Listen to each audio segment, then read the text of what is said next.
Welcome back, everyone. Today we're going deep, deep into the world of a real showstopper. Oh, I know which one you mean. I'm talking about the Western Tiger Swallowtail. Stunning, aren't they? Those black and yellow stripes, talk about a flying masterpiece. Nature's artwork at its finest. And you know what gets me? They're not just a pretty face. Yeah, absolutely. They thrive all over the place. We're going to be pulling all our intel from pasted text, the Western Tiger Swallowtail, Papilio rutulus, a fascinating butterfly of North America. Excellent source. I want to go beyond the looks, Yeah. What makes this butterfly tick? Where does it fit in the grand scheme of things? Well, to really get that, we've got to start with their family. A little butterfly genealogy. Okay, so where does our Western Tiger Swallowtail fit into the butterfly family tree? They're part of the Papilionidae family, swallowtails. Chat? And within that, the Papilio genus, Yeah. known for the big eye-catching species. Makes sense. Now, they're close cousins with the Eastern Tiger Swallowtail, Ben. But there are some differences, right? I noticed the source mentioned the females are bigger. Yeah, that's a good point. Likely tied to reproduction. So they need the extra space to, carry and lay eggs. Exactly. More room, more eggs.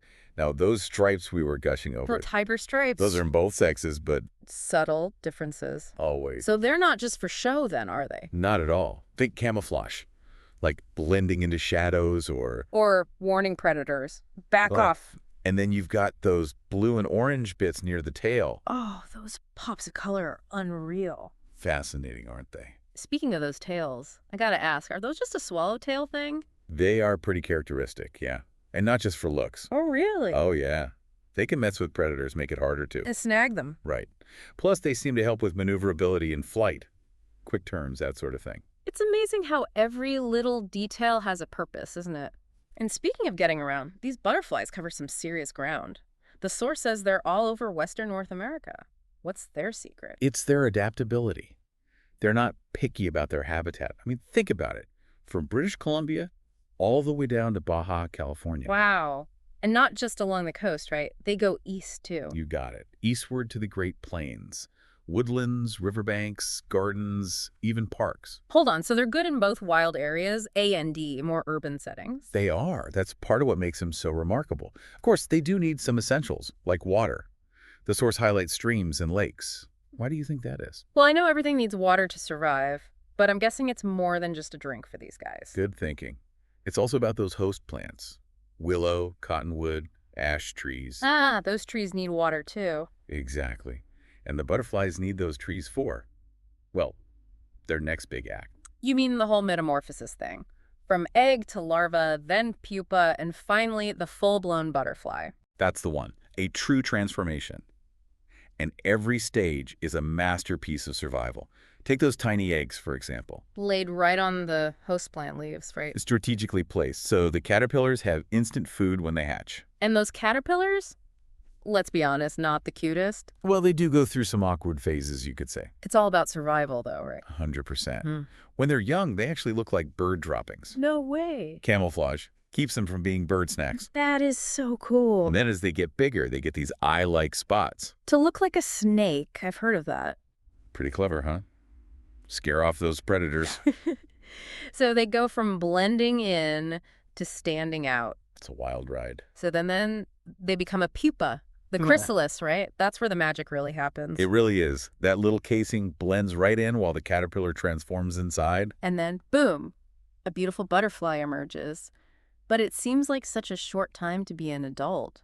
It is fleeting, just a few weeks. But those weeks are packed. Feeding, finding a mate, making sure there are more Western Tiger Swallowtails in the world. And that brings us to puddling. You sound skeptical. Well, puddling, it doesn't sound very glamorous for a butterfly. It's not quite playing in the mud, though it might look like it. Mostly the males do it. They gather on damp soil or mud. Not to drink, though, right? Nope. They're after minerals. What kind of minerals are we talking about, and why are they so important? Things like sodium and potassium. Crucial for making, well, let's just say they're needed for healthy reproduction.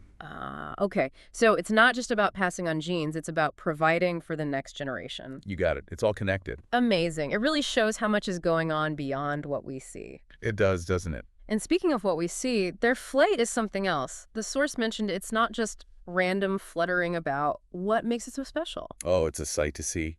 They're known for this graceful, gliding flight. So elegant. Almost like they're floating on air currents? That's a great way to put it. And they're daytime flyers, right? Not like those sneaky moths. Right, they're diurnal, soaking up the sun and sipping nectar from all sorts of flowers. Lilacs, thistles, milkweed. Mm-hmm. The source mentions quite a variety. Not picky eaters, huh? Nope. Which probably helps them thrive in so many places. Gardens, parks, wild areas. They're not fussy. As long as there's nectar, they're happy. Speaking of thriving, the source mentions they're not endangered. What's their secret to success? Well, their adaptability is a big factor. Remember how they're not restricted to just pristine wilderness? Yeah, they can handle those urban and suburban spots too. Pretty impressive. It is. But it doesn't mean they're invincible. Habitat loss is still a concern. And fragmentation. Those green spaces get chopped up. Right, right. And pesticides, of course. Exactly. Even common species can decline if we're not careful. So what can we do to help? I'm no butterfly expert, but I want to do my part. You don't need to be an expert to make a difference. Planting native host and nectar plants is a great start. So like a butterfly oasis in my backyard. Exactly. Give them food and a place to lay eggs, and you're helping their populations directly. Plus, you get to enjoy their beauty up close. I love that. I'm definitely going to look into which plants attract them. Now, I have to ask, are there any big misconceptions about these butterflies? Things people get wrong? A few, yeah. One is that all butterflies are super delicate and fragile. Yeah, we tend to think of them as, I don't know, easily crushed or something. But Western Tiger Swallowtails are pretty tough. Remember, they've adapted to all sorts of challenging environments. They're wild creatures after all. We forget that sometimes. Absolutely. Another misconception is that they only live for a day. Oh yeah, I've heard that. Like live life to the fullest, like a butterfly. Well, they do make the most of their time, that's for sure. But as we've learned, their adult lifespan is several weeks. Enough to mate, lay eggs, keep the cycle going. It makes you realize how much we still have to learn. This deep dive has really shown me how interconnected everything is. It is incredible. From their role as pollinators to their place in the food web, they're a crucial part of the ecosystem. And protecting their habitat is so important, not just for them, but for the whole system. Couldn't agree more. We were talking earlier about how they thrive in urban environments. What does that mean for a creature that's so connected to nature? How do they manage to not just survive, but actually do well in those concrete jungles? It does make you wonder, doesn't it? Seems like a contradiction. It is a fascinating paradox. And it really makes us think about the relationship between nature and how we build our cities. The Western Tiger Swallowtail embodies that complexity. So they're not just beautiful butterflies, but symbols of resilience, of how nature adapts, even with human impact. I like that. And their story can teach us a lot about coexisting with nature, even in our increasingly urban world. That seems like the perfect topic for our final segment. Okay, so we're back, and we're tackling this head-scratcher. How can a creature so tied to nature actually thrive in our cities?